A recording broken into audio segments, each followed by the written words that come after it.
Более 2000 частных домовладений, 54 дачных сообщества и 460 многоквартирных домов охватили полицейские коми во время масштабной профилактической акции «Антимошенник».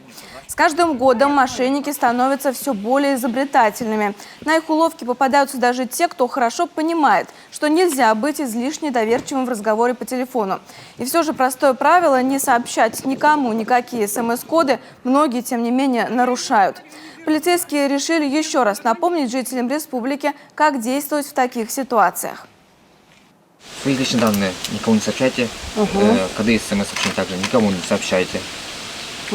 Если же будут подобные номера звонить, там странные, лучше в трубочках не брать, с ними не разговаривать. Чтобы закрепить знания, жителям раздали памятки, в которых описаны основные преступные схемы мошенников и советы о том, как уберечь себя от обмана. Такие памятки получили 14 000 человек.